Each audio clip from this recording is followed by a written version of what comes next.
Sir जब आप तैयारी कर रहे थे तो उस टाइम आपके लिए सबसे ज्यादा प्रेरणादायी चीजें होती है ना सर, हर स्टूडेंट का अपना अपना कुछ प्रेरणादायक स्रोत होता है, तो सर वो आपके लिए क्या रहा है?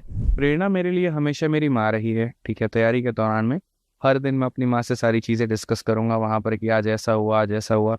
शायद ही कोई ऐसा दिन रहा हो जिस दिन मैंने सुबह में, दोपहर में, शाम में अपनी मम्मी को फ़ोन नहीं किया। हालांकि अब उतना वक्त नहीं मिल पाता, बातें थोड़ी कम हो गई हैं पापा से, मम्मी से।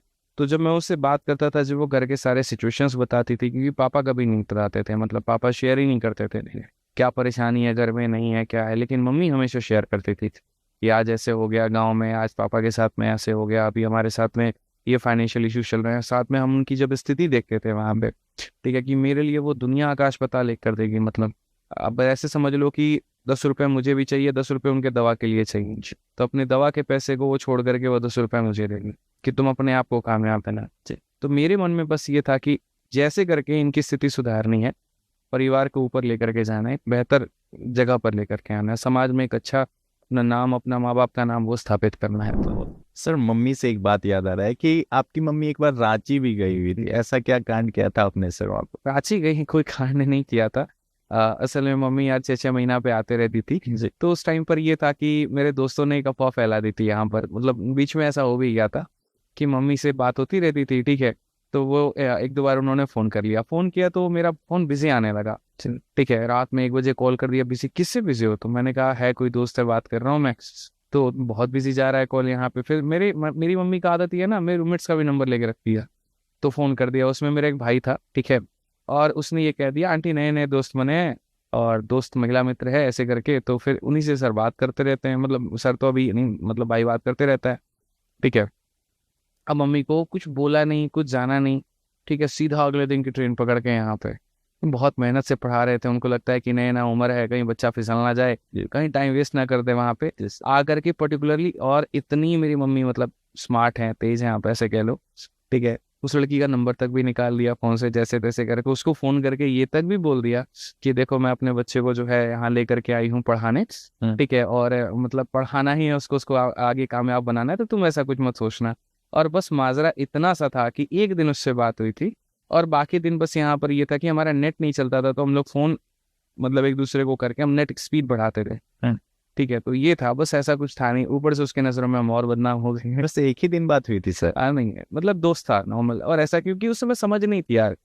हमें भी इतना पता था कि हम छोड़ करके आए सारी चीजें, घर द्वार सब, तो यहाँ पर ये करने तो नहीं आए। ठीक है, बाकी ऐसा कुछ था नहीं वहां पे। तो मुझे थोड़ा वही ऐसा लगा यार, ये लड़की भी मेरे बारे में क्या सोचेगी बताओ। ठीक है, ये अलग ही कहानी थी, बट ऐसा कुछ था नहीं। जहाँ पर होता है कुछ, वहां अगर कोई बोले भी तो ठीक है ही नहीं तो फिर तो क्या ही कहे।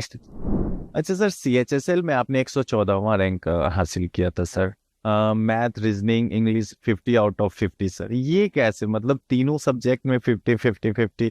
और मैं इस पे एक और चीज बोलूंगा सर, यूपी और बिहार के बच्चों को इंग्लिश से बहुत ज्यादा डर लगता है, और आपने इंग्लिश में भी 50 किया है सर, तो इस पे थोड़ा उन्हें भी कैसे करना चाहिए ये बता दें आप। देखिए 50-50-50 जो होता है, वो जितना रोल मेहनत का है उतना ही रोल मैं किस्मत को भी मानता हूँ कि किस्मत का भी होना साथ बहुत जरूरी है। क्योंकि एक ऐसा रिकॉर्ड है ना कि एक सब्जेक्ट में 50 आ जाता है, दो में आ जाता है, तीनों में बैक टू बैक लेकर के आना, मतलब मेहनत और किस्मत दोनों का संगम होना बड़ा जरूरी है।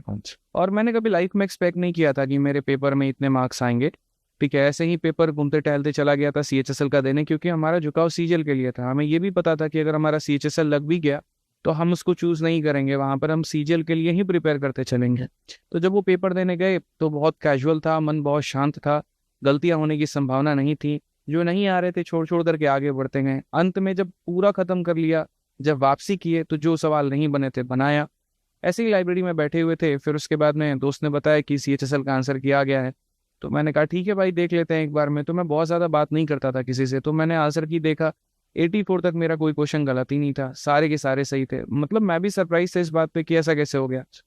कुछ तो गलतियां निकली, मैं 2 बार 3 बार चेक कर रहा हूँ, लगातार सारा का सारा सही मिल रहा है। तो फाइनली जब जिस दिन स्कोर कार्ड आया था, तो उस दिन दिखा मैंने कि हाँ चलो सही है। मैं ज्यादा सेटिस्फाइड इसीलिए नहीं था क्योंकि मेरा टारगेट सीजीएल था, सीएचएसएल नहीं था। मैं उसको बहुत बड़ी उपलब्धि अपने जीवन में नहीं मान रहा था। जिस आंसर की देखी, बंद किया, फिर उसके बाद अपनी तैयारी में जैसे हम कर रहे थे अपना शेड्यूल, जब उस दिन का जो शेड्यूल था उसको हमने फॉलो किया वहां पे। क्योंकि मुझे लगा कि अगर ये सीजल के लिए होता तो एक बड़ी बात होती। और एट द एंड एक बात बताऊं मैं आपको, मुझे लगता है कि मार्क्स जो होता है ना, उससे कई गुना ज़्यादा महत्वपूर्ण सिलेक्शन होता है। कई लोग ऐसे हैं जहाँ पर प्री में उनके अच्छे नंबर आ जाते हैं, लेकिन मेंस में वो कहाँ चले जाते हैं पता नहीं चलता है। ज़रूरी नहीं है कि जो रैंक 1 प्री का हो वो रैंक 1 फाइनल तक जाए, ऐसा बिल्कुल भी नहीं है। तो एक गंभीर एस्पिरेंट जो तैयारी कर रहे हैं इस बात को, वो समझता है कि नंबर महत्वपूर्ण नहीं है, सिलेक्शन महत्वपूर्ण है, जो पद है आपका वो महत्वपूर्ण है। नहीं तो आज देखिए पद नहीं मिलने के कारण लोग दोबारा से तैयारी कर रहे हैं, दोबारा से फॉर्म भर रहे हैं, क्या फर्क पड़ता है उससे। दूसरी बात जो आपने कही इंग्लिश वाली बात को लेकर के कि हमने इंग्लिश में यहाँ पर कैसे काम किया था, देखो इसमें नो डाउट है कि हमारे यहाँ से आ रहे लोगों का थोड़ा सा हाथ तंग है अंग्रेजी में, लेकिन अब लोगों की विचारधारा बदल रही है और अब वो मेहनत कर रहे हैं वहाँ पे। ठीक है, आज के समय जब आप कहीं पर भी जाते हो, प्राइवेट नौकरी में भी जाते हो, तो आपको इंग्लिश की जानकारी का अच्छा होना जरूरी है। तो लोग उसके लिए काम करते हैं, नॉवेल्स पढ़ते हैं, ठीक है, एडिटोरियल्स पढ़ रहे होते हैं, ओपन न्यूज़पेपर रीडिंग कर रहे होते हैं।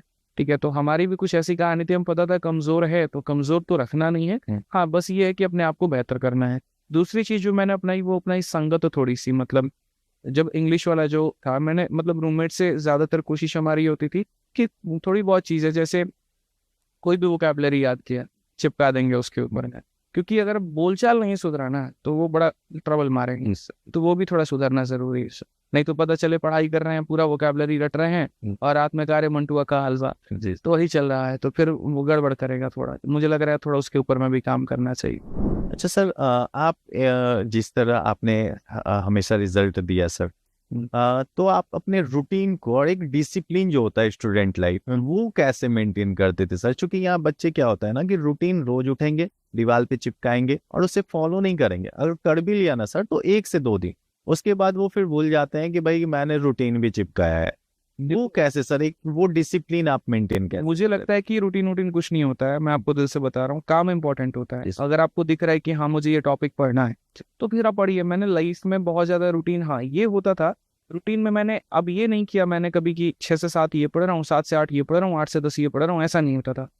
ठीक है, मॉर्निंग के स्लॉट बड़ा फिक्स होता था, सिर्फ 1 घंटा मेरा फिक्स था कि मैं वोकैबुलरी दूंगा। ठीक है, सिर्फ सुबह में यहाँ पर कि 7 से 8:30 तक मुझे वोकैबुलरी पढ़ना है, एट एनी कॉस्ट पढ़ना है। उसके बाद का जो पूरा दिन का मेरा शेड्यूल था, जब जो टॉपिक मन किया, जो सब्जेक्ट मन किया, हमने उसको पढ़ा और जितनी देर तक मन किया उतनी देर तक पढ़ा। हमारे लिए वो टॉपिक कंप्लीट करना जरूरी था, ना कि ये लिखा हुआ है कि 10 बजे से 12 बजे जीएस पढ़ना है तो 12 बजे तक जीएस पढ़ेंगे। मन नहीं हो रहा है, नींद आ रहा है, तब भी जीएस पढ़ना है, तो ऐसा हरकत हम नहीं करते थे। ठीक है, तो मेरे लिए मेरे टारगेट जो थे कि आज के दिन में ये मेरा टारगेट है, ये खत्म करना है, तो वो करना है। अब चाहे 2 घंटे पढ़ के करे या 10 घंटे पढ़ के करे। और कंपटीशन जो आज के समय है, जो ये गला काटे कंपटीशन है, उसको अगर क्रैक करना है तो आपके पास में स्मार्ट अप्रोच होना जरूरी है। मैं पहले दिन से ये बात बोलता हूँ, वो नहीं है तुम सिलेक्शन नहीं ले पाओगे। वो स्मार्ट अप्रोच क्या होना चाहिए सर? पहला मेरा मेथड होता है ना, वो बेसिक होता है कि तुमको इस सवाल से हम पहचान करा दे कि पूछ क्या रहा है और बताना क्या है। और दूसरा मेरा यहाँ पर ये होता है कि अब ठीक है समझ गए तुमने क्या है, अब इसको 3 सेकंड में उड़ाने का तरीका देखो कि कैसे उड़ाओगे। नहीं उड़ाओगे तो नहीं आएंगे नंबर, नहीं आएंगे तो सिलेक्शन नहीं होगा, मेहनत बेकार है। तैयारी तो करने वाले 4 साल से लोग भटक रहे हैं, कहाँ हो रहा है? क्योंकि वो अपने आप को बदलना ही नहीं चाहते हैं। स्मार्ट अप्रोच सिलेक्शन का सबसे छोटा जरिया है। वो परपेंडिकुलर और बेस जो है ना, तो वो हाइपोटेनस है। ऐसे मान करके चलिए कि आपको घुमा के लेके नहीं जाएगा, सीधा लेके जाएगा रॉकेट से।